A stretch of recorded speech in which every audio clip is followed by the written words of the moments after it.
Hi friends, welcome to our channel i7 cook. ഇന്ന് നമ്മൾ പാചകം ചെയ്യാൻ പോകുന്നത് നത്തോലിക്കറി അഥവാ കൊഴുവക്കറി. അതിനായി ഇവിടെ അരിഞ്ഞു വെച്ചിട്ടുള്ള പച്ചമുളക്, ചുവന്നുള്ളി, ഇഞ്ചി, വെളുത്തുള്ളി, വേപ്പില എന്നിവയിട്ട് വഴറ്റുക. ചെറിയ റെഡ് ഫോം ആവുന്നത് വരെ വഴറ്റിക്കൊണ്ടിരിക്കുക.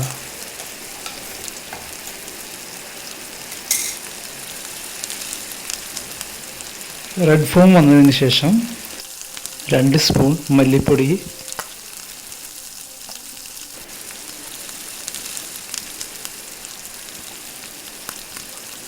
1 സ്പൂൺ മഞ്ഞൾപ്പൊടി,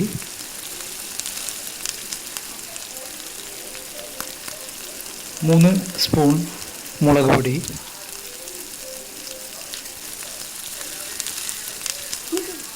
എരിവ് കുറവ് വേണ്ടവർക്ക് ഇത്തിരി കുറയ്ക്കാം കേട്ടോ.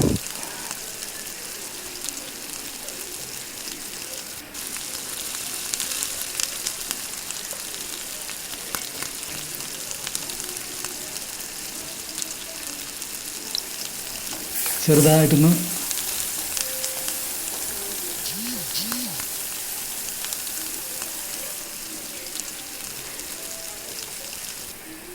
ഇതിലേക്ക് നമ്മൾ 1/2 കപ്പ് വെള്ളം ഒഴിക്കുകയാണ്.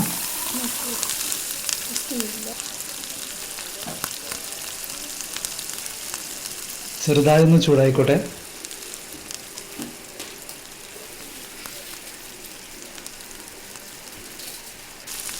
അതിലേക്ക് 1 സ്പൂൺ ഉപ്പ്,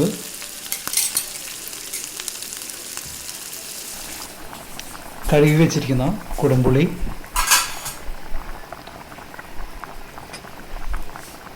നന്നായിട്ടൊന്ന് തിളച്ചോട്ടെ 30 സെക്കൻഡ്. എന്നിട്ട് വേണം നമ്മുടെ മെയിൻ ടേസ്റ്റായ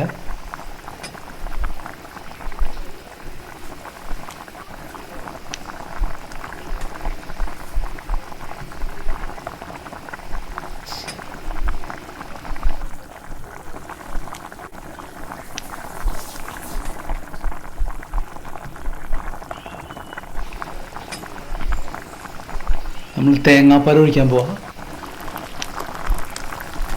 ഒഴിച്ചു കൊടുത്തു. 3 ഗ്ലാസ്സോളം ഉണ്ടായി. നന്നായിട്ട് തിളയ്ക്കുന്നുണ്ട്.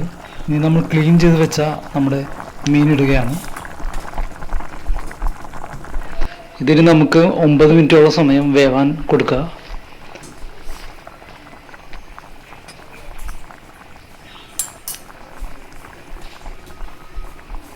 അങ്ങനെ 9 മിനിറ്റ് കഴിഞ്ഞു. നമ്മുടെ കൊഴുവക്കറി റെഡി. എല്ലാവരും ഒന്ന് സപ്പോർട്ട് ചെയ്യണം, സബ്സ്ക്രൈബ് ചെയ്യണം, ലൈക്ക് ചെയ്യണം.